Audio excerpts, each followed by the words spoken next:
Tayo po'y panandali ang manalangin, ang minamahal, bago tayo dumako sa ating pag-aaral ng mabanal na salita ng Diyos. Tayo po'y manalangin. Dakila't mapagpala po naming Ama, Diyos na makapangyarihan sa lahat. Sa pangalan namin pinakamamahal ng Kristo, mahal na Panginoon, nagpupuri po kami, nagpapasalamat sa patuloy na kalakasan, gising na diwa, na patuloy na pinagkakalob mo sa amin. Salamat din po sa pag-alis mo sa aming kalagitnaan. Salamat po sa namahan mo po kami sa aming pagpupuyat, mahal na Panginoon. Minsan pa pagpalain mo po yung mga banal na salita, patawarin mo kami sa aming mga pagkukulang, pagkakasala. Linisin mo ang aming mga puso, mahal na Panginoon, gawin mo kami karapat-dapat, mahal na Panginoon, makinig ng mga salita at magdala na yung banal na salita, mahal na Panginoon. Sinasuway namin at ang gawa ng kalaban, demons of unbelief and doubts, demons of hindrances. We bind the power of darkness in Jesus' name. Amen and amen. Sa natin mga brothers na youth choir, dito kayo, sarap. Praise the Lord. At ang pinakamataas sa pagsamba, pagpupuri, pagluwalhati, pagdakila ay sa ating pinakamamahal na Panginoon. Nagbibigay po tayo ng dobleng paggalang sa ating beloved and honorable pastor, beloved evangelist Wilde Estrada Almeida, the end-time prophet of our loving God. Sa lahat po ng mga beloved children, the Almeida family, sa mga apo, mga manugang ng ating beloved pastor. At patuloy po natin inaalala mga hindi malilimutang aral na ating beloved Assistant Pastor Lina C. Almeida, sa ating mga beloved webcast viewers, mga Luzon, Visayas, Mindanao, mga kapatiran natin sa ibayong dagat, mga kapatiran natin sa iba't ibang panig ng mundo na naabot po ng ating banal na gawain, at gayon din sa ating mga kapatiran narito ngayon, sa mga manggagawa, sa ating mga beloved preachers, sa ating beloved choir members, instrumentalists, at sa lahat po na narito ngayon, maminamahal. Kaya hindi buksan natin dalawang pambungad na talata. 1 Timothy chapter 1, verse 18 up to 19. At Revelation chapter 21, verse 7. Ulo-ulo, talatang 18 hanggang 19. Ang biling ito ay pinagtatagubilin ko sa iyo, Timoteo, na aking anak, ayon sa mga hula na nangauna tungkol sa iyo, upang sa pamagitan ng mga ito ay makipagbaka ka na mabuting pakikipagbaka. Naingatan mo ang panahon. Ito po ay apat na paraan, maminamahal, upang tayo magtagumpay, at ang bawat arna yan ay yan po nagsisimula, maminamahal, ang mga sentence ng ating pong paraan upang tayo po'y magtagumpay. Maminamahal, sinabi po rito sa 1 Timothy chapter 1 verse 19, ingatan mo ang pananampalataya, ay sabi rito sa 18 muna.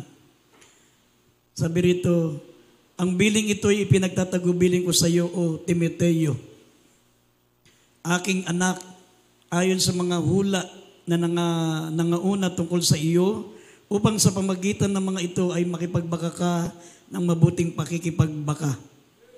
Sa verse 19, ingatan mo ang pananampalataya at ang mabuting budhi na nang ito'y itakwil ng iba, sa kanila ay nangabagbag tungkol sa pananampalataya. Ang magtagumpay ay magmamana ng lahat ng bagay na ito. Ibig sabihin, ang kaharian ng langit. Ang magtagumpay ay siya lamang ang magmamana ng kaharian ng langit. Maminamal, dito po, ang tinutukoy po na si Timoteo, ito po isang binatilyo. Si Timoteo, maminamahal, isa pong binatilyo lang na mananampalataya. Kasi maminamahal, tandaan po natin, ang pag-asa po ng church ay ang mga binatilyo natin, yung mga kabataan ngayon. Sabi nga kung ang kabataan ay pag-asa ng bayan, ganun din sa church, maminamahal. Ang inyong mga manggagawa, ang inyong mga mangangaral ngayon, darating ang araw, lilipas kami po'y tatanda, kami maglalaho sa mundo. Marami ng mga mangangaral ang nagpaalam na sa mundo, mga dating nakadestino dito, mga dating pong kasama nyo rito, ngayon ay sumalangit na sila. Kayo pong mga kabataan, kinakailangan, maminamahal, kayo po ay hubugin ng salita ng Diyos, sapagkat darating ang araw, kayo po ang papalit sa amin.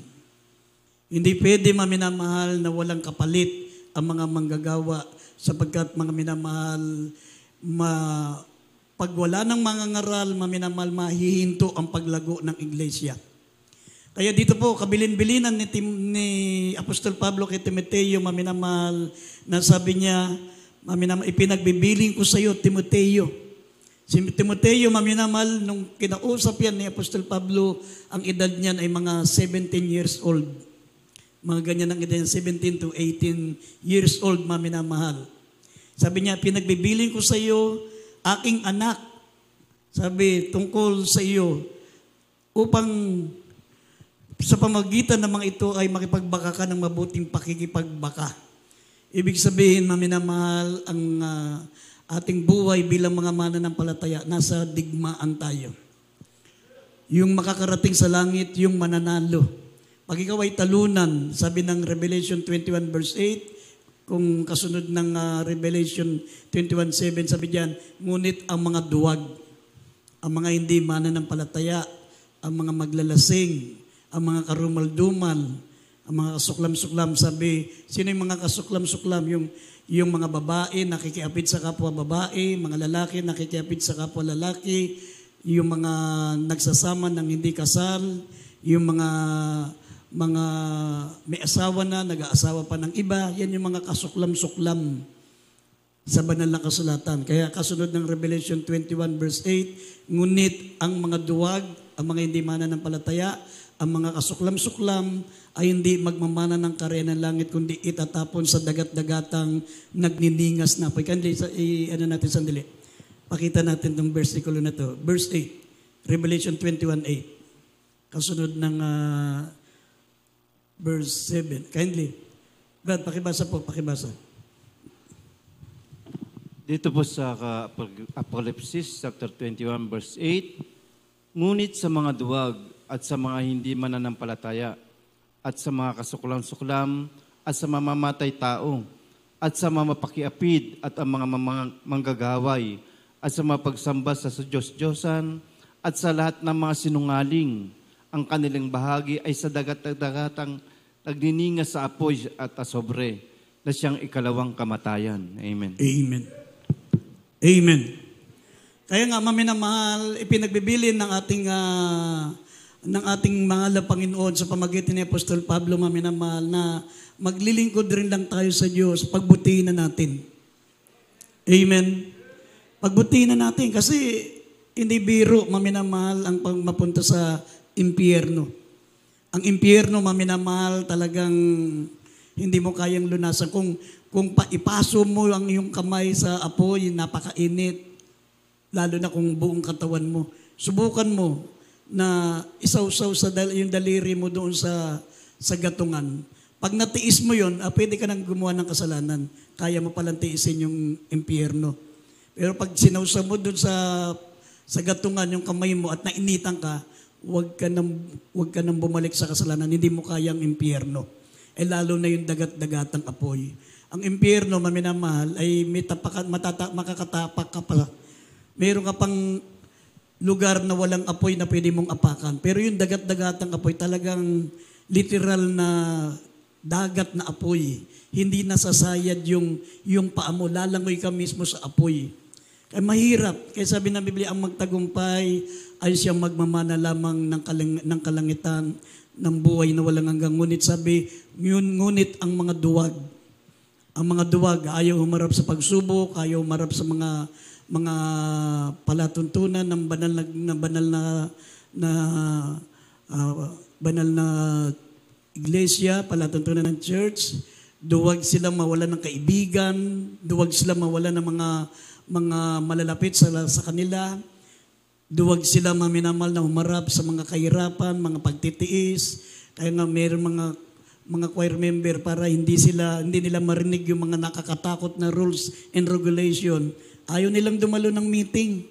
Akala nila pag hindi sila dumalo ng meeting, exempted na sila sa rules and regulation. Hindi porket hindi ka dumalo ng meeting, ay exempted ka na, hindi kasama. Dumalo ka o hindi dumalo ng meeting, ay kasama ka sa rules and regulation. Amen. Kaya nga dito, maminamahal, sabi ng banal na kasulatan,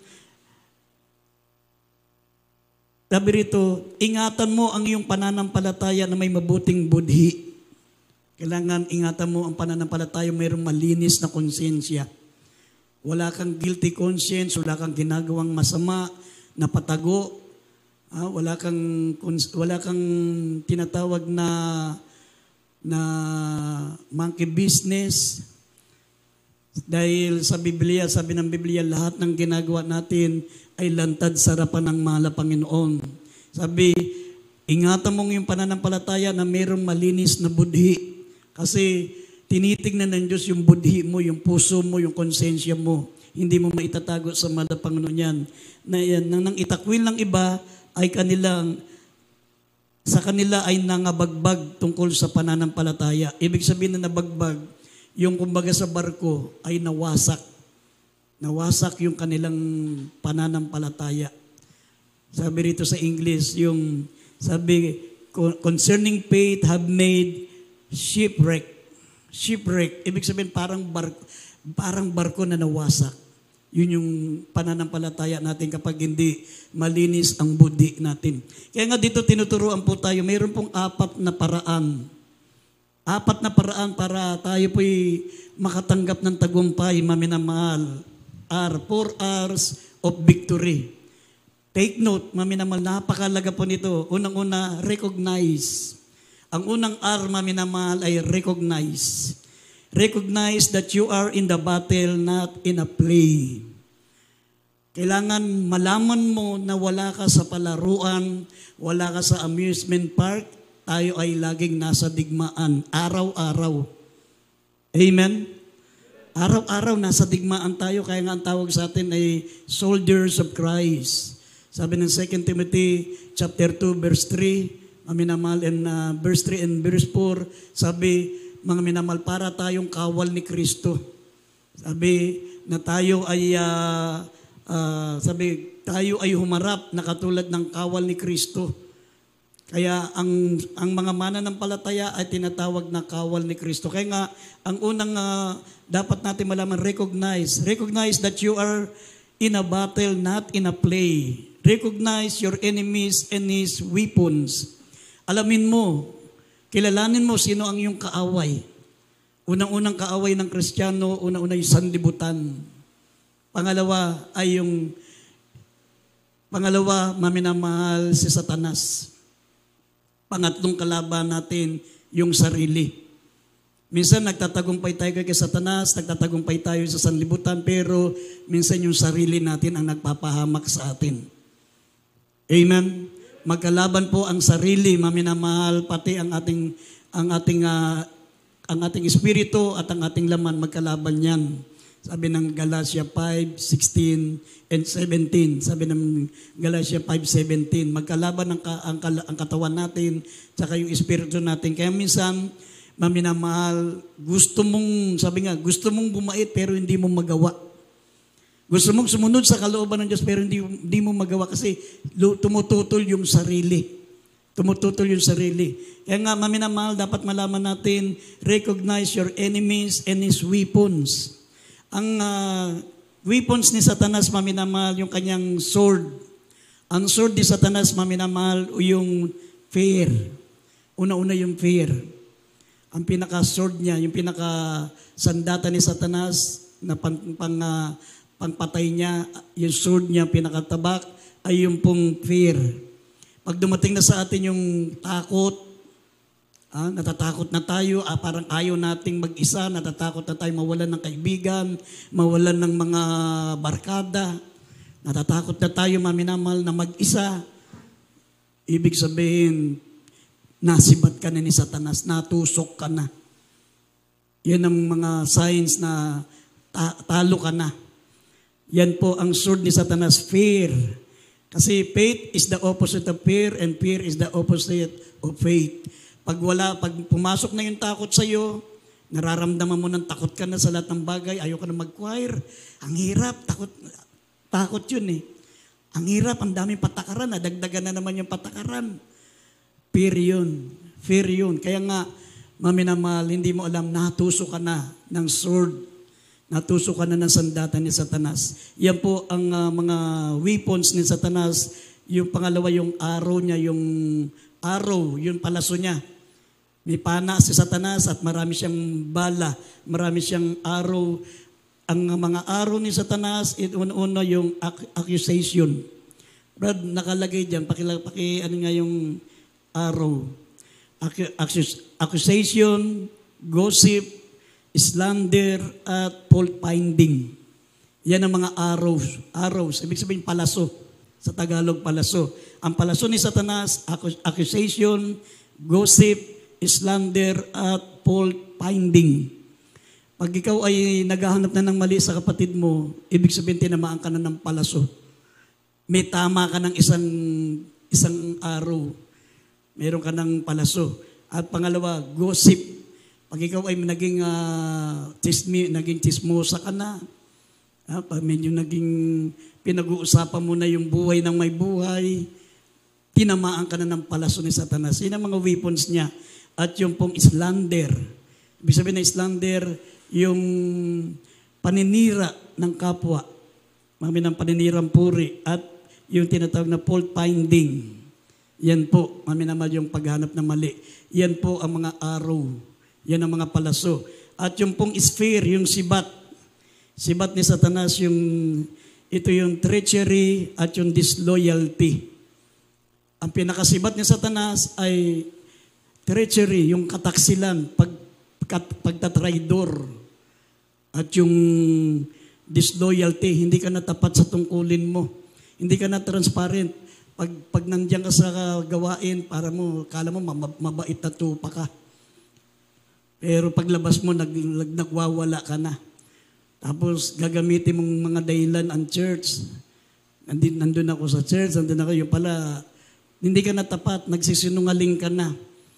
May tusok ka na, natusok ka na ni Satanas nun. May tama ka na. Yan yung spear. Disloyalty, hindi ka na tapat, matututo ka na magsinungaling, matututo ka ng magkaila.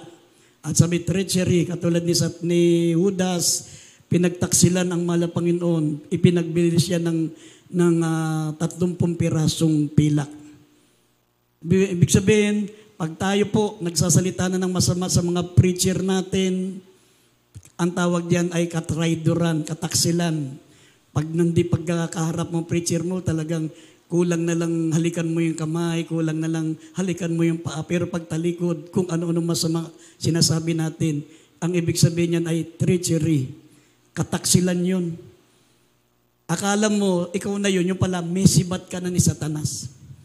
Sinaksak ka na ng sibat niya. Yan ang mga weapons ng kalaban, maminamahal. At ang sabi pa, recognize yourself. Dapat malaman mo, makilala mo kung sino ka. Ang kalaban natin ay heavyweight. Pero tayo po, maminamahal, ay lightweight lang. Huwag mong labanan ang sa kalaban sa pamagitan ng iyong sariling paraan. Amen? Sabi ng banal na kasulatan, maminamahal, sabi rito, ignorance will bring you distraction. Kapag hindi mo alam paano labanan sa Satanas, nalabanan mo siya ng sarili mong lakas, sarili mong paraan, kaya ko, matagal na ako sa church, tatlong dekada na ako, 4 na dekada na ako, kaya ko na sa Satanas. Katunayan, kahit kailan, hindi nga nanalo sa akin si Satanas. Hindi ako nilalabanan ni Satanas eh. Takot nga sa akin si Satanas kasi hindi nga lumalaban sa akin yan eh. Yung pala kaya hindi ka pala nilalabanan ni Satanas, magkabati kayo, magka-holding hands kayo, magkaakbay kayo, magkasama kayo. Pero kapag sabi ng 2 Timothy chapter 3 verse 12, ang nais mabuhay na may kabanalan sa paglilingkod kay Kristo ay magbabata ng pag-uusig. Pag hindi mo kalaban si Satanas, may problema. Pag hindi mo na-encounter si Satanas na ikaw ay dumanas sa mga pagsubok, inusig ka, nakaranas ka ng mga persecution sa paglilingkod sa Diyos, sign yan na nagtatagumpay ka sa kalaban. Pero kung pag smooth lang ang buhay mo, walang problema, hindi mo man lang na-encounter na nakalaban mo si Satanas, walang struggle sa paglilingkod mo sa Diyos, magtanong ka. Baka magka-holding hands kayo ni Satanas. Amen? Tingnan, idagdag natin sandali ito. 2 Timothy 3:12. Ikalawang Timoteo, Kapitulo 3, talatang 12. Oo, sa lahat ng mga, sa lahat na ibig, Timoteo. 2 Timothy yan ha, 2 Timothy. Corinthian yung nakalagay dyan. Yan, 2 Timothy. 2 Timothy 3 verse 12. Oo, at lahat na ibig mabuhay na may kabanalan kay Kristo Jesus ay magbabata ng pag-uusig. Amen. Amen. Amen. Oo. Ang nais mabuhay na may kabanalan sa ating mahal na Panginoon ay magbabata ng pag-uusig. Pag ikaw ay iniingatan mo ang iyong buhay bilang mananampalataya, iniingatan mo na ang iyong pagiging Kristiyano, ayaw mo mamantsahan ang pagiging Kristiyano mo, mararanasan mo yan, mga kaibigan mo dati, lalayuan ka, mga kakilala mo, uusigin ka, pero magtanong ka, kung sa paglilingkod mo sa Diyos, wala ka nararanasan ganyan, mayroong problema, baka magka-holding hands kayo ni Satanas. Kaya hindi kayo nag-aaway, kaya hindi ka pinapakialaman ni Satanas, magkaakbay kayo. Ibig sabihin, ginagawa natin yung gusto niya. Nalulugod siya sa ginagawa natin. Ganun, pag hindi ka nakakaranas ng mga trials, ng mga pag-uusig na yan. Kaya nga, maminamahal, sabi rito, ignorance will bring distraction. Kapag hindi mo alam paano lalabanan si Satanas, heavyweight siya. Lightweight ka lang. Sabi rito 2 Corinthians chapter 10 verse 4 and 5, sabi po rito, our weapons are not carnal. The weapons of our warfare are not carnal, but mighty through God to the pulling down of a stronghold. Ang sandata natin, maminamahal, ay hindi literal. Huwag natin labanan si Satanas sa sarili nating lakas. Sa sarili nating paraan, hindi natin kaya. Lightweight ka lang, heavyweight ang kalaban mo. Isang suntukan lang sa'yo, tulog ka. Amen? Mayroong paraan para labanan si Satanas. Ito po'y nasa Ephesians chapter 6 verse 13 up to 18. Sabi, recognize your weapons. Pag hindi mo alam paano lalabanan si Satanas, mabibiktima ka. Mga minamahal, tatalunin ka ng kalaban. Ipagwawagwagang ka. Di lang kalaban natin, maminamahal, ay sabi ng banal na kasulatan, siya yung makapangyarihan. Siya po'y well-organized. Siya po'y very powerful, pangalawa sa Diyos. Pangalawa sa Diyos si Satanas, makapangyarihan yan. Kaya kung gagamitin mo siya ng sarili mong lakas, lalabanan mo siya ng sarili mong lakas, matatalo ka. Ito yung sandata natin. Basahin natin Ephesians 6:13 up to 18. Recognize your weapons. Ito yung ating weapons. Dito po sa Efeso chapter 6 verse 13 up to 18. Dahil dito'y magsikuha kayo ng buong kagayakan ng Diyos upang kayo mga tagal sa araw ng masama. At kung magawa ang lahat ay magsitibay. Magsitibay nga kayo na inyong mga baywang ay may bigis na katotohanan, na may sakbat na baluti ng katwiran. At ang inyong mga paa ay may pangyapak na paghanda ng ebanghelyo ng kapayapaan. Bukod dito ay taglayin ninyo ang kalasag ng pananampalataya, na siyang ipapapatay ninyo sa lahat ng nagniningas na suligi ng masama. At magsikuha rin naman kayo ng turbante ng kaligtasan at ng tabak ng Espiritu na siyang salita ng Diyos. Na magsipanalangin kayo sa Espiritu ng lahat ng panalangin at daing sa buong panahon. At magpuyat sa buong katiyagaan at daing patungkol sa lahat ng mga banal. Amen. Amen. Amen. Sabi, magsigaya kayo ng buong kagayakan ng Diyos. Ibig sabihin, isuot nyo ang full battle gear. Spiritual full battle gear. Kumbaga sa nakakita na kayo ng sundalong lulusob sa Mindanao, padadala sa Mindanao, naka full battle gear.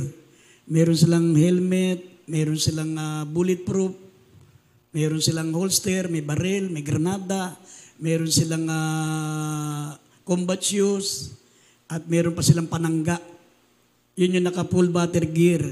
Pero tayo, sabi, isuot natin ang kagayakan. Sabi, isuot natin ang buong kagayakan ng sandata galing sa Diyos. Unang-una, sabi rito, big kiss. Yung pinaka-holster natin, yung holster ng mga mandirigma, yung lalagyan ng baril nila, lalagyan ng granada nila, pinaka-holster. Sabi, ito yung big kiss ng katotohanan. Dapat lagi tayong lumalakad sa katotohanan.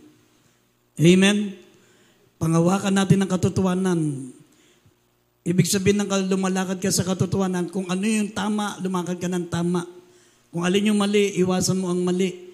Kasi kung naglilingkod ka sa Diyos, naglilingkod ka sa katotohanan, pero ang lakad natin ay mali, para tayong lumalakad din sa kasinungalingan. Sabi, ang ating big kiss, sabi rito ay big kiss ng katotohanan. Ito yung ating holster, pinakasinturon, nalalagyan ng ating sandata. Yung holster, yan yung big kiss ng katotohanan. At yung baluti ng katwiran na tinutukoy dito, ito yung baluti, ito yung bulletproof. Nakita niyo yung mga pulis pagpupunta sa mga hostage drama, yung mga naka-bulletproof yan, yung itim na nakalagay na pulis. Bulletproof yun. Pag tinamaan yun, hindi tinatablan yun. Ang pinaka-bulletproof natin ay yung ating baluti ng katwiran. Amen? Baluti ng katwiran. Habang ikaw ay sumusunod sa kalooban ng Diyos, habang ikaw ay walang nalalabag sa kalooban ng Diyos, maminamahal, ikaw ay protektado ng mahal na Panginoon. Masagasaan ka, lasuning ka, anumang mga dumating na mga trahedya sa buhay mo na nanatiling kang protektado, walang masamang mangyayari sa iyo kasi nandyan sa iyo ang kapangyarihan ng Diyos kasi nasa iyo ang katwiran ng mahal na Panginoon. Sabi nga, walang sandatang tatalab sa iyo kung ang katwiran ng Diyos ay nasa sa iyo. Kaya nga, ang pinaka-bulletproof natin ay ang baluti ng katwiran. At ang ating pinaka-combat shoes, sabi, ang pinaka-combat shoes natin, yung pong preparation of the gospel of peace. Ang pinaka-combat shoes natin ay dapat lagi tayo nakahanda sa pangangaral ng salita ng Diyos. Dapat naka-ready tayo. Kung meron man tayong mga makakausap na mga unbeliever, dapat ay bahagian natin ng salita ng Diyos.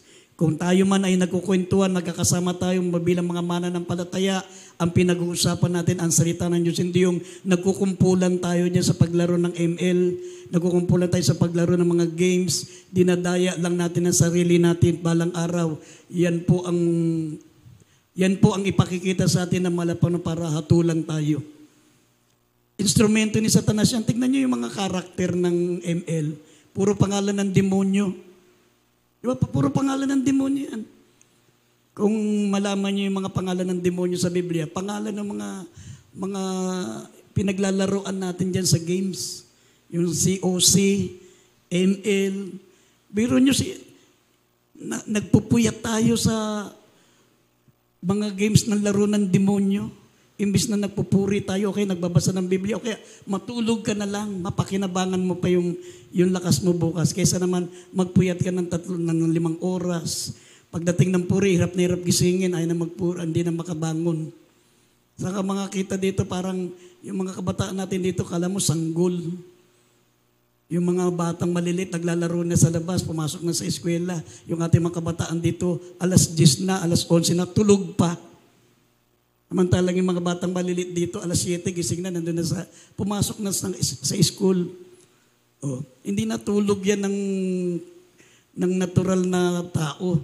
Dapat ang tulog lang 8 oras. Kung matutulog ka ng alas 7, alas 8, 8 oras lang ang pinaka-eksaktong tulog.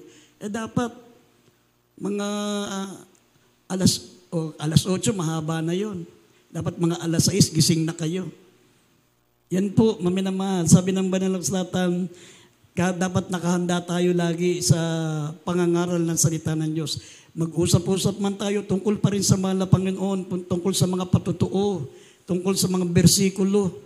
Alam niyo, nung ganyan ako kaedad nyo, nag-worker ako, 17 years old ako. Pag kami nagkasama-sama mga preacher, nagpa-practice kaming mag-preach. Na-practice kami mag-preach. Hindi kami nagkukwentuhan ng mga kung ano. Hindi pa naman ganong uso yung cellphone nun. Wala namang cellphone nun. Yun ang pinakalibangan namin. Noon narinig kami ng ating beloved pastor. Binilang kami, ilan yun nagpa-preach? Ilan yun? Pinagbibigyan kami ng 300. Pinagpala pa kami. Ngayon, hindi namin akalain na kaya pala naging libangan namin yung pagpapractice mag-preach. Balang araw magiging preacher pala kami. Dapat ganun ang maging ambisyon nyo. Lalo na sa inyong mga kabataan. Magkaroon kayo ng mataas na ambisyon yung mangaral ng ebanghelyo. Yung maging preacher. Someday gusto ko maging preacher. ang pinakamataas na antas sa paglilingkod sa Diyos, yung maging preacher ka. Amen. Amen. Lahat ng ating mga kabataan, magsabi, Amen. Sinong gusto magkaroon ng ambisyon maging preacher, taas ang kamay? Yung isa sabi, magtaas. Kamay, hindi daliri. Taas ang kamay. Walang gusto mag-ambisyon mag-preacher dito. Naku, Panginoon ko.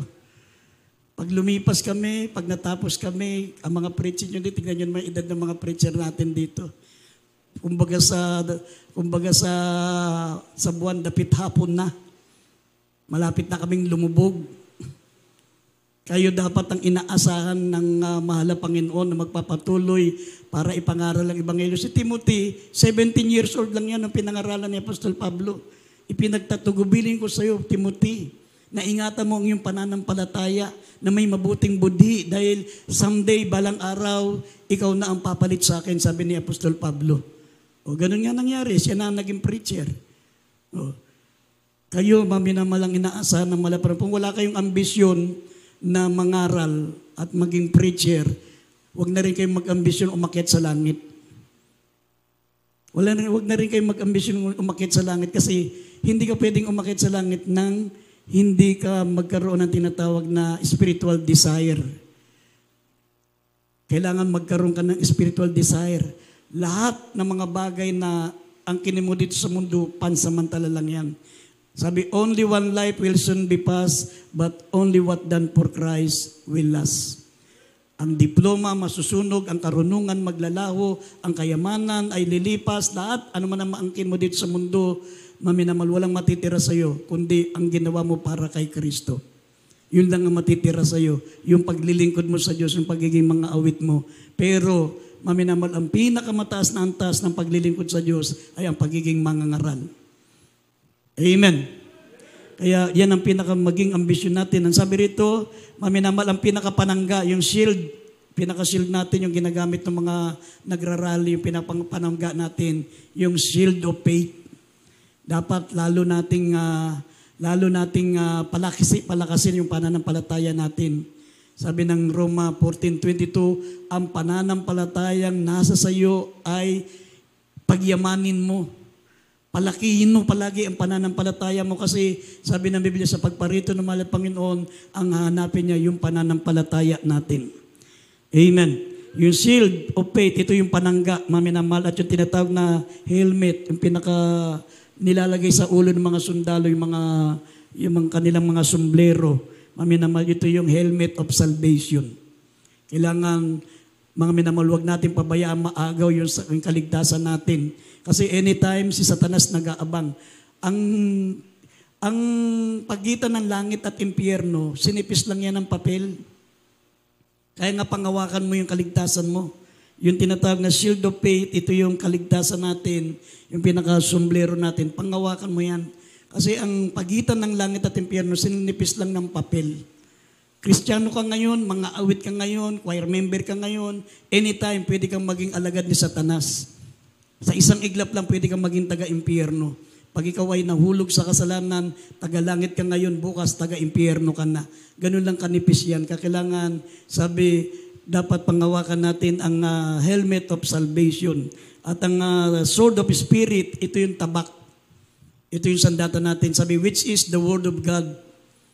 The word of God. Ibang mga kabataan ngayon, magna cum laude, summa cum laude, ang tataas ng mga graph, first honor, second honor, pero nakakalungkot. Walang alam na bersikulo. Walang alam na salita ng Diyos. Dapat ito ang higit po natin bigyan ng importansya sa buhay natin, yung salita ng Diyos. Yan po, yung recognize, sabi ang unang R ay recognize. Recognize that you are in the battle. Recognize your enemies and his weapons. Recognize yourself. Alamin mo ang sarili mo, ang kapasidad mo. Ikaw ay lightweight, ang kalaban natin ay heavyweight. Kailangan mo ng tulong ng Diyos. Kaya recognize your weapons. Alamin mo kung anong yung sandata. At pangalawang R, ang pangalawang R, ito po, itong tinatawag na refuse. Refuse. Basahin natin ang Efeso 4:27. 28, taas uli natin ng 26. Efeso 4:27, 28, balik sa 26. Dito po sa Efeso, Kapitulo 4, talatay 27, 28 at 26. 27, na nibigyan daan man ang dyablo. 28, ang nagnanakaw ay wag na magnakaw pa, bagkus magpagal, na igawa ang kanyang mga kamay sa mabuting bagay, upang siya may maibigay sa nangangailangan. 26, kayo'y mga galit at huwag kayong mga kasala. Huwag lumubog ang araw sa inyong galit. Amen. Amen. Amen. Maminamahal, ang pangalawang kailangan natin para magtagumpay, yung refuse. Ibig sabihin ng refuse, pagtutol. Tutulan o tumanggi. Sabi, wag natin bibigyan daan ang dyablo. Amen? Ang dyablo, maminamahal, nakabantayan 24 hours. Ang kanyang ultimate goal para tayo po'y magkasala. Sabi rito, wag niyong bibigyan daan ng dyablo. Ang magnanakaw, wag nang magnakaw pa. Minsan nananahimik ka na binago ka na ng malapang, biglang papakita ng dyablo yung pitaka ng, walang nakakakita. Pitikin mo na, kukunin mo na yung pitaka, kunin mo na yung gamit, pati gamit ng iba. Sasay, bubulungan ka ng dyablo, kunin mo. Walang nakakakita. Kasalanan pag mayroong nagreklamo. Kasalanan pag mayroong naganap. Pero kung yan ay walang naganap at kinuha mo, blessing yan. Kailangan marunong kang tumutol. Amen? Refuse. Satanas, hindi akin yan. Hindi yung mga minamahal kung kailang nagastos na, saka ka lang magsisisi. Sabi, dapat matuto tayong tumutol. Refuse. Amen? Sabi, ang magnanakaw, wag nang magnakaw pa. Amen? Ang magnanakaw, wag nang magnakaw pa. Kung ano ang kahinaan mo, yan ang igigit sa'yo ng dyablo. Kaya dapat matuto kang tumutol. Pag kahinaan mo babae, dapat umiwas ka sa babae. Pag kahinaan mo lalaki ka, kahinaan mo kapwa mo lalaki, umiwas ka sa mga gwapo, magtatabi ka sa pangit para hindi ka matukso. Amen? Ganun yun. Kasi pag kahinaan mo, kung ano yung kahinaan mo, nilalapitan mo, para kang malikot matulog na natutulog ka sa gilid ng kama. Malikot ka matulog ka sa gilid ng kama. Kinabukasan, nandun ka na sa ilalim ng kama. Mahuhulog ka. Ganon din, kung anong kahinaan mo, umiwas ka. Nakita mo maraming gamit dyan, huwag kang tatabi, matutokso kang magnakaw, makating kamay mo. Nangangati naman yung kamay ko, meron yata darating na blessing. Yung pala kinakamot ni Satanas para makapagnakaw ka uli. So, kung ano yung kahinaan mo, lumayo ka. Kahinaan mo magsugal, lumayo ka sa sugalan. Huwag kang maglalapit yung mag-aabang ka lang ng jeep doon pa sa tabi ng loto. Bira. Walang tao. Ito, pataya nga. Nakataya ka na. Huwag kang maglalapit. Kung ano yung mga kahinaan mo, lumayo ka dyan. Mga nagkukumpulan dyan, kung wise ka, nagkukumpulan, naglalaro ng games, pabayaan mo sila kung ayaw nila magpasaway, pero huwag ka nang sumali pa. Lumayo ka. Kung ano yung kahinaan mo, lumayo ka dyan. Bayaan mo silang mapunta sa impyerno, pero ikaw huwag kang sumama. Kasi pagdating sa impyerno, magsisisiyan kayo. Ikaw kasi promotor ka eh. Kung hindi kita nakita, hindi sana ako nandito. Pagdating doon sa impyerno, magsisisiyan kayo. Sabi, magbubugbugan pa kayo doon. Magsisisiyan kayo. Ikaw may kasalanan eh. Ikaw sabi mo, wala kang partner eh. Wala kang kalaban eh. Kaya nilabanan kita. Andito tayo ngayon, away tayo ngayon sa impyerno. May cellphone din doon sa impyerno. Pag itutuloy nyo yung laban nyo. Pero hindi na laro. Literal na talagang kayo mismo ang maglalaban doon. Literal na away talaga ron. Kung kayo'y magagalit, ay huwag magkasala. Huwag lumubog ang araw na iyong galit. Yun yung tinutukoy sa Biblia, dapat tumutol ka. Refuse. Pag pumapasok yung paglikot ng kamay mo, tutulan mo. Pag pumapasok yung galit, kontrolin mo. Tumutol ka dahil gawa ng dyablo yun. Paraan ng dyablo yun. Dahil pag nagkasala ka, sabi ng Ecclesiastes 7 verse 9, ang galit ay nananahan sa sinapupunan ng mga mangmang.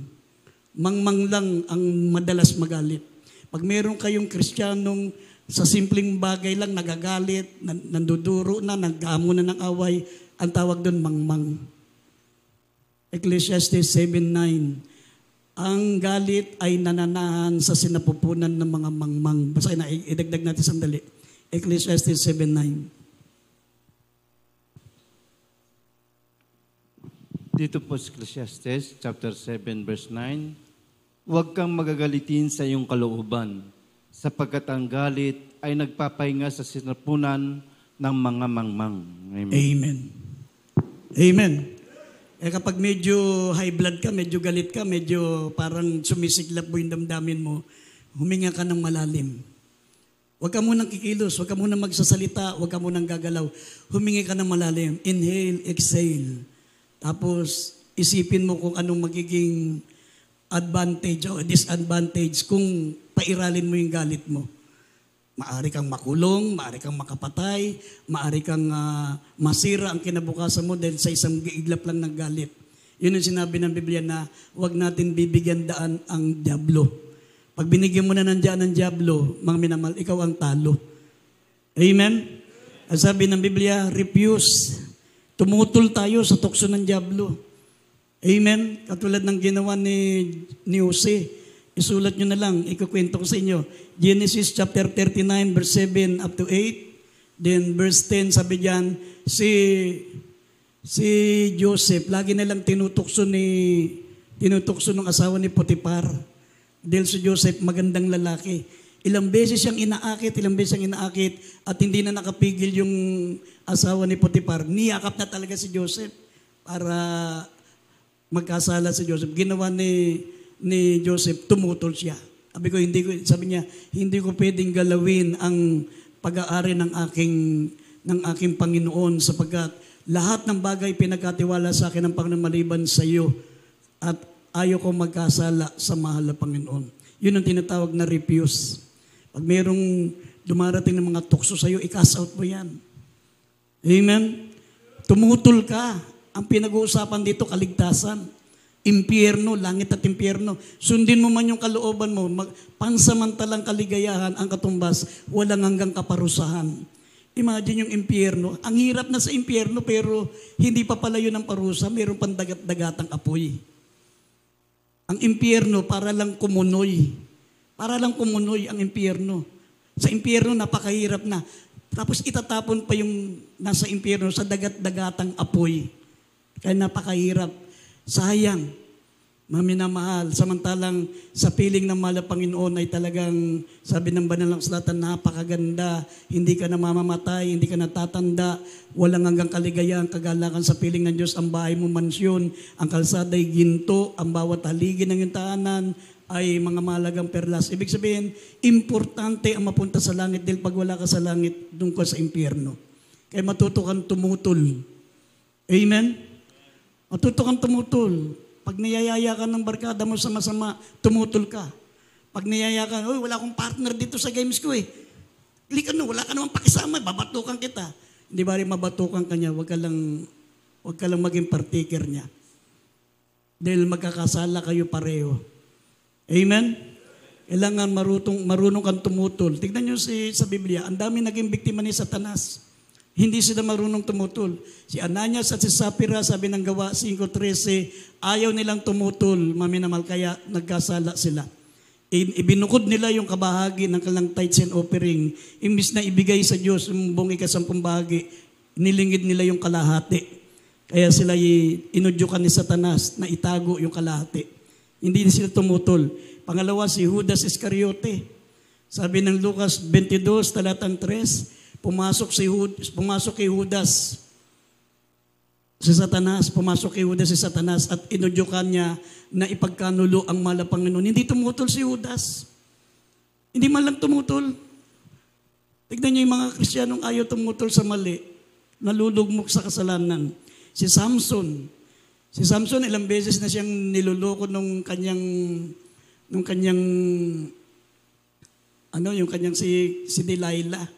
Pinaglalaroan na sila ng kasalanan. Ganun pa rin ang ginagawa. Ayaw pa rin ng madala. Naglaro na sa kasalanan. Yan, maminamahal. At si Solomon, yan yung mga taong hindi marunong tumutol sa udyok ng kalaban. Pinagbibigyan pa nila kay lalos lang nalugmok sa pagkakasala. Yan po, maminamahal, dapat marunong tayong tumutol. Amen? Yan ang pangalawa, maminamahal, refuse. Kailangan tutulan mo kung alin ang gusto ng kalaban sapagkat sabi ng Roma 6, talatang 16, kung sino ang iyong sinusunod, ito ang iyong Panginoon. Kung sa kasalanan ay si Satanas, at kung sa katwiran, ang sinusunod mo ay ang mahal na Panginoon. Idagdag natin sa Roma 6:16. Dito po sa Roma, Kapitulo 6, talatang 16. Roma, Kapitulo 6, talatang 16.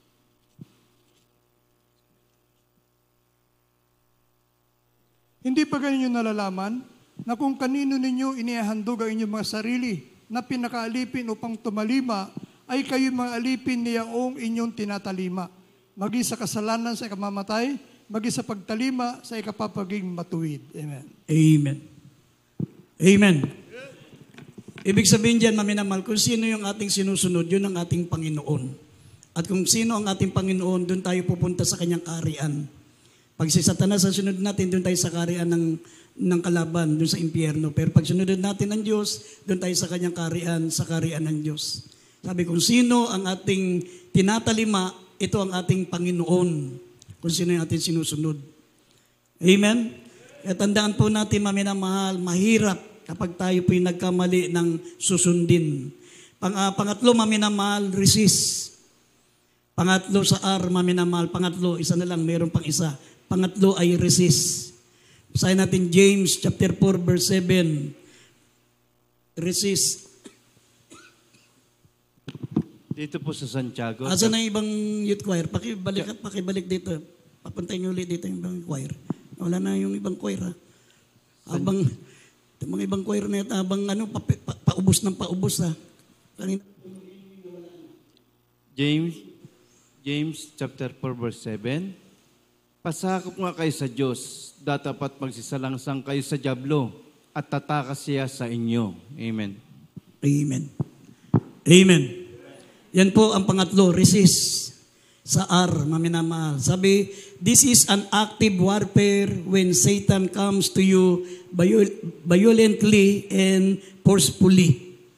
Ito ang pinakamabisang paraan ng pakikipagdigma sa kalaban kung siya'y lalapit sa atin ng violente at pinipilit tayong magkasala.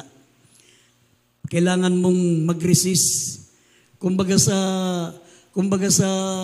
ibig sabihin ng resist, pag niyakap ka ni Satanas, balyahin mo, sikuin mo para makawala ka. Yun ang ibig sabihin ng resist. Hindi yung niyakap ka, yakap ka na rin. Hindi ganun ang resist. Kaya nga sabi rito, this is an active warfare when Satan comes to you violently and forcefully. Kasi si Satanas, hindi ka titigilan niya hanggat hindi ka bumabalik sa kasalanan. Gagawin niya lahat ng paraan, gagamitin niya lahat ng kapangyarihan niya, gagamitin niya lahat ng impluwensya niya para maminamahal tayo po ay agawin sa kamay ng malapang. Kasi alam niya, mga minamahal na malapit na tayong dali ng Diyos sa langit. Nakita niya, kukunti na lang ang panahon niya, sabi ng Bible sa Revelation chapter 12, verse 9 hanggang 12. Kunti na lang panahon mayroon siya. Kaya tayo ang binibiktima niya kasi nga naiinggit siya sa atin. Kasi dapat siya ang nasa kalagayan natin pero nabaligtad. Siya ngayon nasa impyerno, tayo ngayon ang pupunta sa langit. Kaya inggit na inggit siya.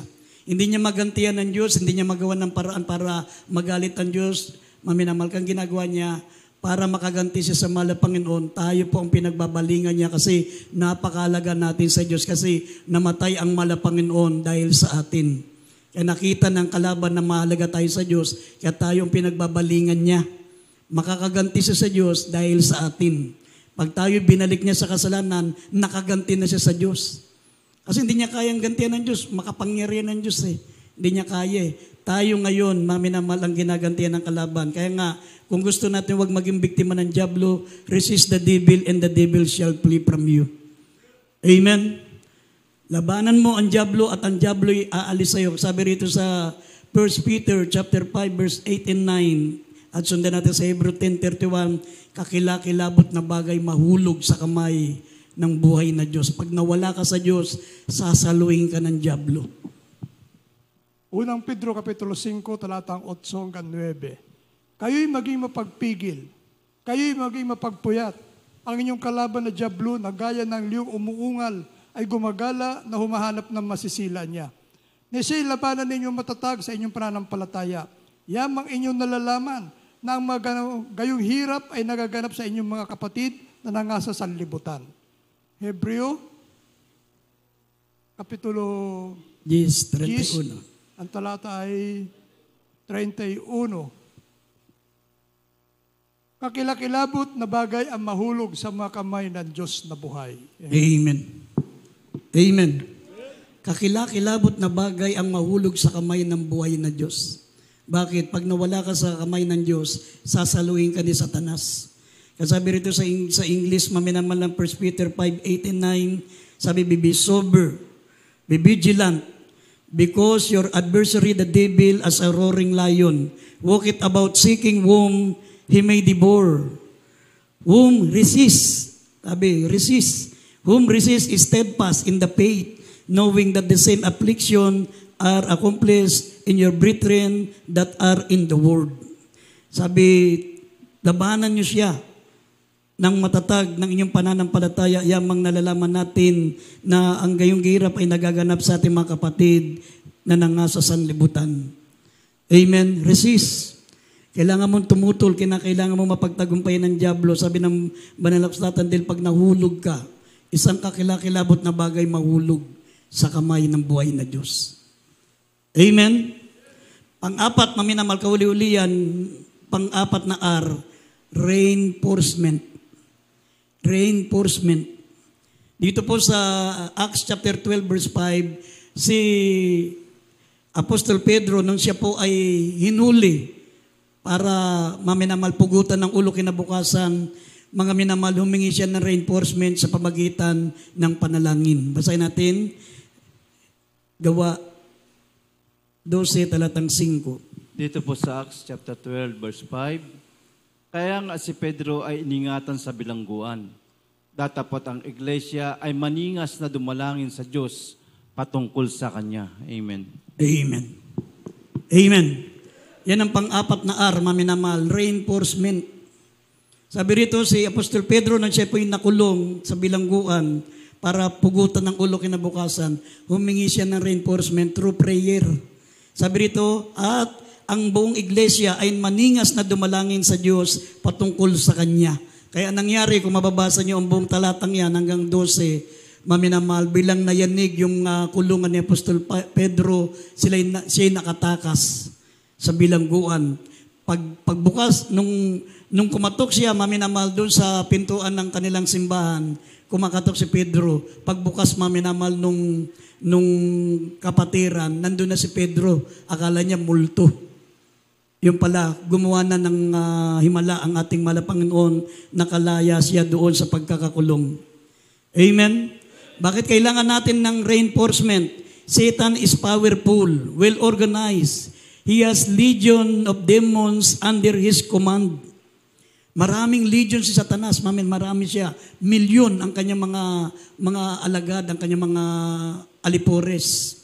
Maminamahal, kung gaano nakikita nyo, kung gaano karami ang mga false prophet, false teacher, mga sindikato, mga smuggler, mga drug users, lahat yan, mga alipores ni Satanas. Marami siyang mga alipores. Sabi, Satan is powerful, well organized, he has legion of demons under his command. Kaya kailangan natin ng reinforcement. Amen. Ngayon, maminamahal,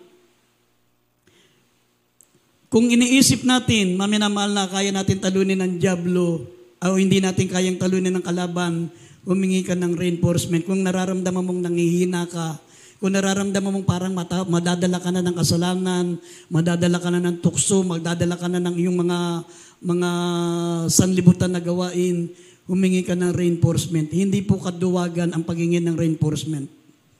Amen? Hindi pagkatalo yung hingi ka ng reinforcement. Sabi rito sa Proverbs, basahin natin Proverbs 24 verse 6, hihingi ka ng reinforcement through sa inyong mga preachers, humingi ka ng payo, humingi ka ng panalangin, humingi ka ng mga counsel. Sabi, makikipagdigma ka sa pamagitan ng counsel. Papayuhan ka. Sabi ng Psalms 32 verse 8 and 9, papayuhan ka ng Diyos na nakatingin ang iyong mga mata sa iyo. Basahin natin, Proverbs 24 verse 6, Awit 32, talatang 8 hanggang 9. Dito po sa Kawikaan, Kapitulo 24, talatang 6, sapagkat sa pamagitan ng pantas na pamatnubay ay makikipagdigma ka at sa karamihan mga tagapayo ay may kaligtasan. Dito po sa Awit 32, talatang 8 hanggang 9. 32 ng Awit, talatang 8 hanggang 9. Aking ipaalam sa iyo at ituturo sa iyo ang daan na iyong lalakaran. Papayuhan kita ng aking mga mata ay nakatitig sa iyo. Huwag nawa kayo maging gaya ng kabayo o gaya ng mula sa walang unawa. Gaya ng mula.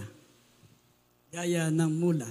Gaya ng mula sa walang unawa na nararapat igayak ng busal at ng paningin upang ipagpigil sa kanila na kung dili hindi sila magsisilapit sa iyo. Amen. 9. Okay na, verse 9. Amen. Sabi ng Banal na Kasulatan, minamahal, kailangan natin ng reinforcement. Ang mga preachers nyo, ang inyong mga minamahal, ang mga mangaral, hindi sila kalaban. Kakampi nyo sila. Amen? Kakampi nyo sila. Huwag nyong isipin, minamahal, ang inyong mga manggagawa, ang inyong mga mangaral ay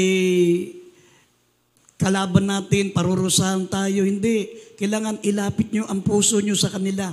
Sila ang makakatulong sa inyo, mga minamahal, para tayo po ay makapagdigma sa kalaban ng Diyos. Amen? Sabi rito sa Psalms 24 verse 6, sa pamagitan ng pantas na pamamatnubay ay makipagdigma ka at sa karamihan ng mga tagapayo ay mayroon kang kaligtasan. Papayuhan ka sa pamagitan ng pamamatnubay. Kumbaga sa laro, mayroon kang coach. Kumbaga sa gera, mayroon kang general na nagbibigay ng instruction kung saan ka pupunta, ang gagawin mo, kung kailan kayo lulusob. Sila ang mga coaches natin, sila ang mga life coach, ang inyong mga preachers, hindi sila kalaban. Amen? Sabi rito, papatnubayan ka na ang kanyang mga mata, sabi, ipapaalam niya sa iyo at ituro ang mga daan at na iyong lalakaran, napapayuhan ka na ang kanyang mga matay nakatitig sa iyo. Pag pinayuhan ka ng mga preacher, babantayan ka na ng mahal na Panginoon. Ang mata ng Diyos nakatitig sa iyo. Amen?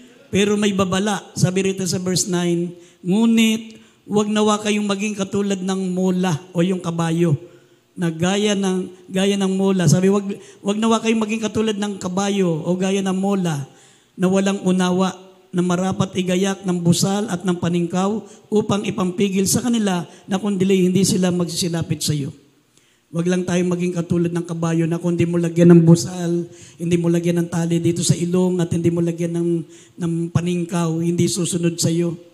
Tatakbo yan pag walang tali sa ilong yung mola, yung kabayo. Huwag lamang tayong katulad nun na matigas ang ulo. Kasi may mga nagpapapayo, kakaunsilin mo, tuturuan mo ka namang gagawin, ang gagawin, tatakas. Sinabing, doon ka, mag-fasting ka. Pupunta doon sa isang outstation. Pagdating sa isang outstation, nakagawa ng kasalanan. Lipat na naman sa kabilang outstation, nakagawa ng lalong mabigat na kasalanan. Kaya, hinahabol na lang ng hinahabol ng kasalanan. Ang nasisi pa, yung preacher. Yung preacher pa ang nasisi. Nagpapayo lang siya, tinuro lang sa kanya kung anong gagawin niya. Kasi nga, para siyang mola, para siyang kabayo na walang tali sa ilong na ang hirap pasunurin. Tignan mo yung kabayong walang tali sa ilong. Hindi mo masakyan. Hindi mo siya pwedeng ilalaglag ka niyan. Sabi, wag lamang tayong katulad ng kabayo na gaya ng mula na kung hindi mo lalagyan ng paningkaw, hindi mo lalagyan ng tali, hindi mo siya kayang pasunurin. Sabi, wag lang tayo. Ang ibig sabihin niyan, wag ka lang matigas ang ulo. Yan ang pinaka-ibig sabihin niyan. Sumunod ka kung anong pinayo niya para mapabuti ka. Kasi yung iba dito, payuhan mo, tatakbo sa isang lugar, tatakbo sa iba, takbo ng takbo. Ayan, hindi mo laman saan napupunta. Kaya napapariwara, samantalang ang mga preacher nyo, hindi yan kalaban. Amen? Ang kalaban natin si Satanas. Ang preacher nyo ay kakampi. Siya ay papatnubay sa iyo, sabi, para magtagumpay tayo sa kalaban. Amen? At kung tayo susunod, sabi po rito, maminamahal sa huling talata, si Satanas ay dudurugin ng Diyos sa ilalim ng ating mga paa. Magtatagumpay tayo at magmamana tayo ng buhay na walang hanggan. Huling talata, Roma 16, talatang 20, yan po ang tagumpay natin. Kapag sumunod po tayo sa 4 na R na yan, magtatagumpay tayo at dudurugin ng Diyos si Satanas sa ilalim ng ating mga paa. Dito po sa Roma chapter 16 verse 20, at si Satanas ay dudurugin ng Diyos ng kapayapaan sa madaling panahon sa ilalim ng inyong mga paa. Ang biyaya nawa ng ating Panginoong Jesucristo ay sumainyo. Amen. Palakpakan natin ang ating pinakamamahal na Panginoon. Yan, mga minamahal, ang pangako ng Diyos. Malapit na. Anytime, mga minamahal, mag-rapture na. Kaya nga, ingatan po natin yung pananampalatayang nasa atin. Mga minamahal, sabi na may malinis na budhi. Malinis ang konsyensya natin kasi hindi naman tayo makapagtago sa Diyos. Pag-ingatan natin yan para tayo po'y magtagumpay sa lahat ng lalang ng dyablo. Tayo po'y tumayo, maminamahal, awitin po natin ang awiting huwag kang bibigay. Huwag kang bibigay, huwag kang susuko sa kalaban. Patuloy tayong lumaban hanggang tayo magtagumpay.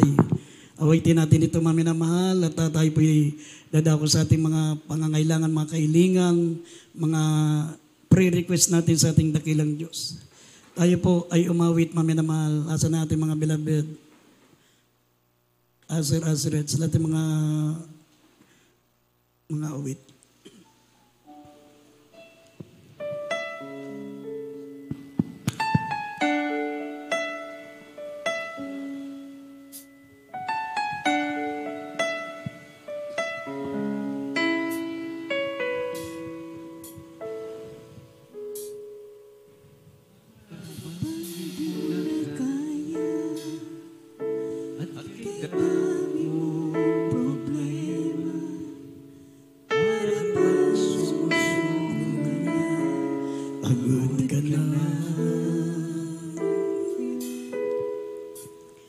Buksan mo ang iyong mata, di ba nakatayo ka pa? Kaya mo yan, kaibigan, kasama mo siya. Huwag kang bibigay, aayaw, magsasawa. Huwag kang mapapagod, lalayo, manghihina. Gagamitin ka pa ng Diyos, mahal ka niyang lubos. Huwag kang bibigay, aayaw, magsasawa. Huwag kang mapapagod, lalayo, manghihina. Huwag mawawala ng pag-asa, daratinin ang umaga, kasama mo siya. Umawit tayo, mga minamahal.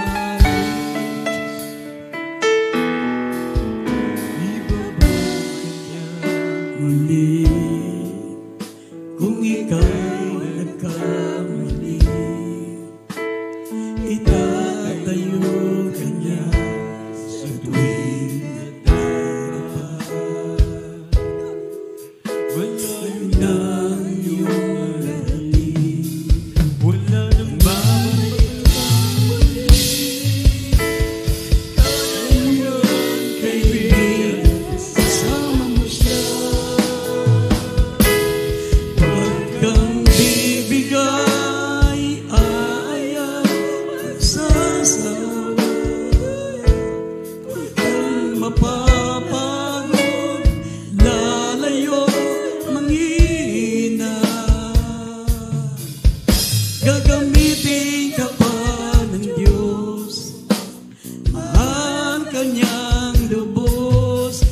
Huwag kang bibigay, aayaw, magsasawa. Umawi tayong lahat, maminamahal. Gawin nating panalangin ang awiting ito para sa ating dakilang Diyos, para sa ating mga sarili, maminamahal. Hindi na umaga, kasama mo siya.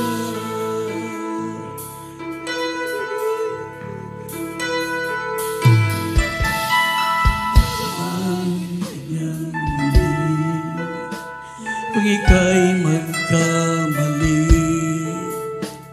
itatayo ka niya sa tuwing matatapan. Malayo na narating, wala nang babalik. Kaibigan, kasama mo siya. Huwag kang bibigay, aayaw, magsasawa.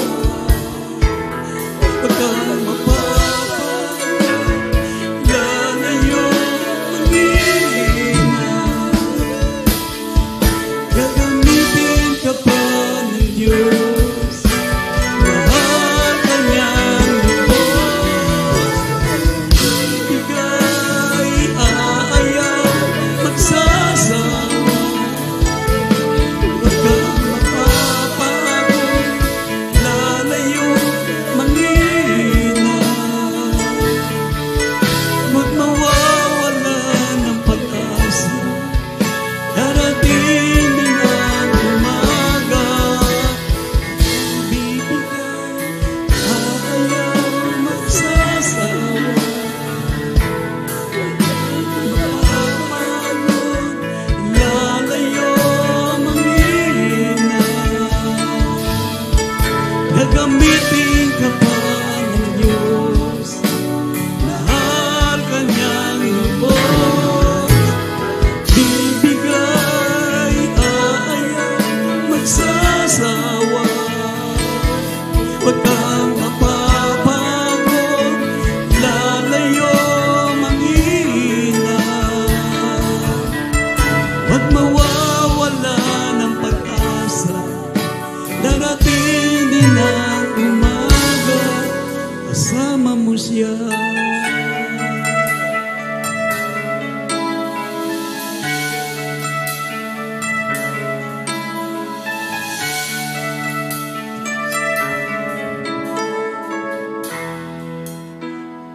Huwag kang bibigay, aayaw, magsasawa. Hallelujah. Huwag kang mapapagod. Hallelujah. Umawi tayo mga minamahal. Awitan natin ang ating dakilang. Para sa atin ang awiting ito, mga minamahal. Paalala ng ating mahal na Panginoon. Gusto niya tayo, mga minamahal, na magpakainit sa paglilingkod. Hallelujah. Huwag kang mapapagod, lalayo, manghihina. Huwag mawawala ng pag-asa, darating din ang umaga. Huwag kang bibigay, aayaw, magsasawa. Huwag kang mapapagod, lalayo.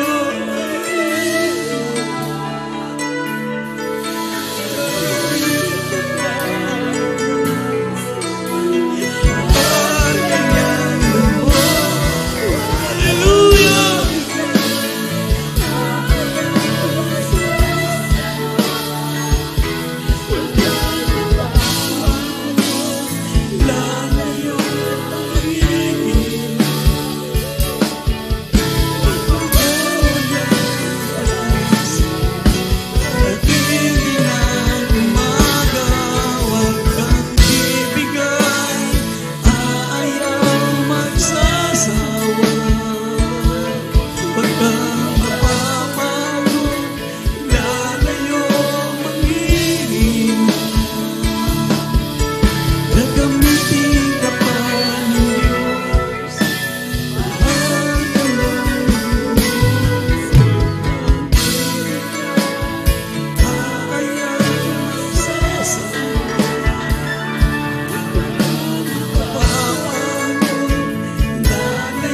Mga minamahal, manalangin po tayo. Manalangin po tayo mga minamahal. Isang kabiguan para sa ating mahal na Panginoon. Mga minamahal, kung tayo po'y tatalunin ng kalaban. Isang kalungkutan sa ating dakilang Diyos. Tayo ang kagalakan ng ating mahal na Panginoon, mga minamahal. Tayo ang kaligayahan ng ating dakilang Diyos. Kung mawawala tayo, mga minamahal, isang malaking kabiguan sa ating mahal na Panginoon. Tayo ang dahilan ng kanyang kamatayan sa krus. Tayo ang dahilan, mga minamahal, kung bakit bumaba ang ating dakilang Diyos. Dito sa lupa, mga minamahal, iniwan ng kanyang magarang trono sa langit. Gusto niyang makapiling tayo sa buhay na walang hanggan, sa piling ng mahal na Panginoon. Kaya tayo po, mga minamahal, humingi ng tulong sa ating mahal na Panginoon. Sama-sama po tayong manalangin. Idalangin natin na patuloy tayong pangawakan. Malapit na po. Malapit na bumalik ang ating mahal na Panginoon. Gusto niya lang na maging handa tayo, mga minamahal, anytime. Babalik na ang ating dakilang Diyos. Kaya magsisi po tayo, manalangin po tayo. Opo, dakila't mapagpala po naming Ama, Diyos na makapangyarihan sa lahat. Dakilang Diyos, minsan pa mahal na Panginoon, kami po humingi ng kapatawaran sa aming mga pagkukulang, sa lahat ng aming mga pagkakamali. Mahal na Panginoon, dalangin po namin. Bigyan mo kami, mahal na Panginoon, ng kapangyarihan upang sawatain ang gawa ng kalaban. Mahal na Panginoon, sa ganang amin, wala po kami magagawa. Kami po yung mahina, mahal na Panginoon. Alisin mo ang aming mga natitirang kahinaan, ng aming mga kapintasan. Gusto namin, mahal na Panginoon, maiharap namin na walang dungis o ng kapintasan ang aming mga buhay sa iyo, mahal na Panginoon. Idinadalangin po namin maging sa lahat ng aming mga kahilingan, mga taglay ng karamdaman, mga problema namin, mahal na Panginoon. Sama-sama namin idinudulog. Mahal na Panginoon, pagpalain mo mga anak mo, pagpalain mo bawat sa amin bago kami lumisan sa banal na lugar na ito. Matanggap po namin, mahal na Panginoon, ang aming mga kahilingan, lahat ng aming mga pangailangan, lalo na po ang aming karamdaman, kagalingan nito, mahal na Panginoon, sa makapangyarihang pangalan ni Jesus. Sa makapangyarihang pangalan ni Jesus, lahat magsabing Amen. Patong natin ang ating mga kamay sa ating mga kamay sa ating mga ulo habang ang kabilang kamay nakapatong minamahal sa ating mga katawan na may taglay na karamdaman. Ipatong natin ating dalawang kamay sa ating mga kahinaan, sa lahat ng gawa ng kalaban, mga panghihina, panlupaypay. Sinasuway namin lahat ng gawa ng kalaban, demons of unbelief and doubts, lust of the flesh, lust of the eyes, pride of life, lahat ng gawa ng kalaban. Pinalalayas namin lahat ng gawa ng kalaban sa makapangyarihang pangalan ni Jesus. Demons of infirmities and diseases, cancer, leukemia, diabetes, asthma, sakit sa puso, high blood, hallelujah, mataas na sugar blood, lahat ng gawa ng kalaban, panghihina, panlupaypay, demons of unbelief and doubts, hallelujah, lust of the flesh, lust of the eyes, pride of life, lahat ng gawa ng kalaban, pinalalayas namin sa makapangyarihang pangalan ni Jesus. In Jesus' name, amen and amen. Tumayo po tayo, maminamahal, sabay-sabay tayong tatalon habang tayo po ay sigaw po ng hallelujah, praise the Lord, bilang sabi ng Biblia, tinig ng pagtatagumpay. Ang kinin po natin ng tagumpay, maminamahal, kung tayo lamang po ay masunurin sa ating mga napapakinggan mga salita ng Diyos. Walang problema ang ating pagsunod sa kalooban ng Panginoon. Walang problema ang ating pagiging Kristiyano, smooth, panatag lang, sapagkat maminamahal, lagi po tayong sasama ng ating dakilan Diyos. Sabay-sabay tumalon habang nagsasabi po tayo ng hallelujah, praise the Lord 3 beses. Hallelujah, praise the Lord. Hallelujah, praise the Lord. Hallelujah, praise the Lord. Palakpakan po natin ang ating pinakamamahal na Panginoon. Purihin po ang ating dakilang Diyos, purihin po ang ating mahal na Panginoon, maminamahal. At sa linggo, maminamahal, meron tayong maikling meeting uli dahil nagbago po ang schedule ng ating pong Talipaw Church anniversary. Kaya babaguhin na naman natin pong announcement na ating church anniversary ay dapat October 28, pero nag-iba po ang schedule, maminamahal. October 28 din ng ating Talipaw Church anniversary. Kaya iibayin po natin, pag-uusapan po natin kung before Talipaw anniversary o maminamahal after. before or after. Pag-usapan natin sa darating na linggo yan. Minamahal at huwag po kayo magliban lalo sa ating mga beloved choir members. Pag mayroong meeting, walang exempted.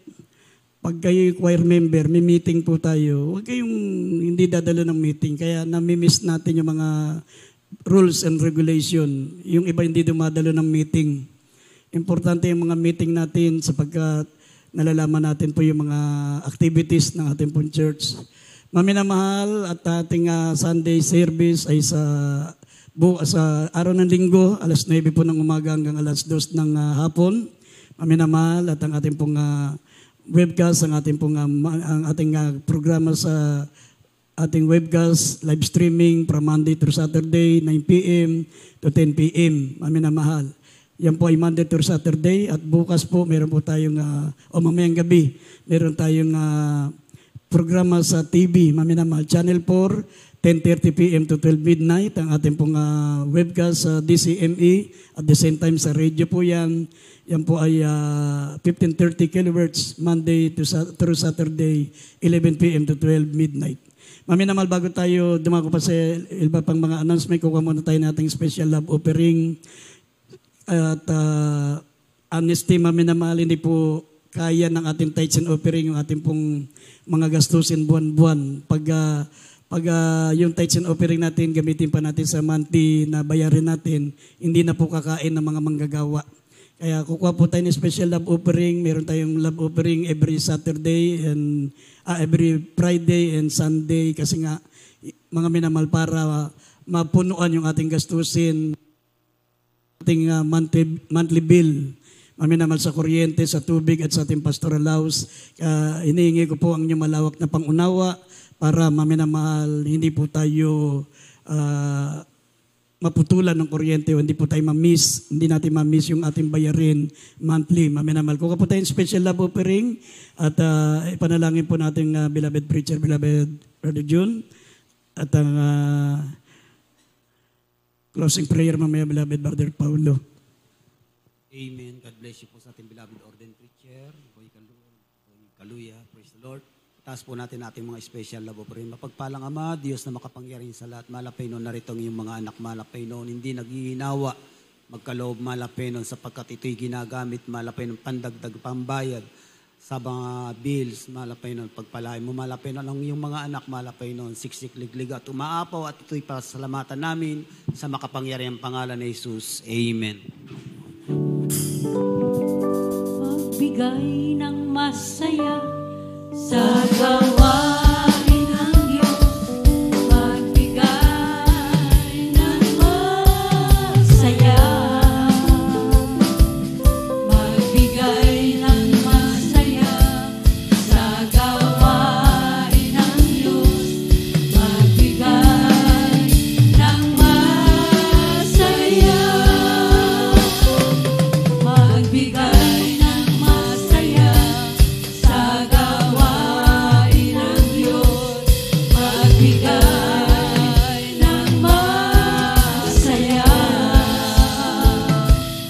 magbigay ng masaya sa gawain ng Diyos, magbigay ng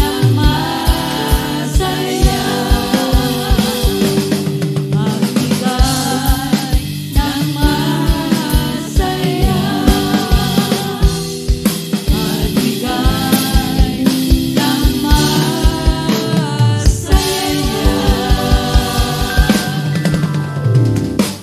Amen.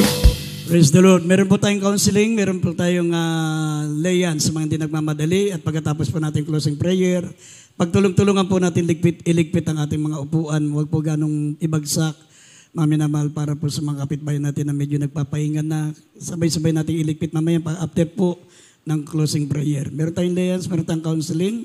God bless you po, maminamahal, na-announce na po natin ang ating mga dapat i-announce. Tayo po'y tumayo na po at tayo po'y dadako na po sa ating closing prayer.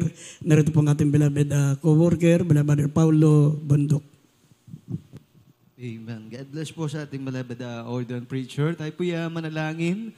Dakilang Diyos sa mga banal siya makapangyarihang pangalan namin, bahala pa rin Jesus. Kami nagpapasalamat sa natapos namin pananambahan naming overnight prayer na natapos na yung pinagpalat nilang isan. Salamat sa awitin ng Balabad Choir Malapeno na dama namin banal na presensya, maging isang mga buhay na patotoo. Higit sa lahat, ang mensahe ng kaligtasan namin napakinggan na pag-aralan, na dinala po na yung mga ngaral sa umagang ito, Diyos, sa siyang pagkain ng aming mga nagugutom na kaluluwa.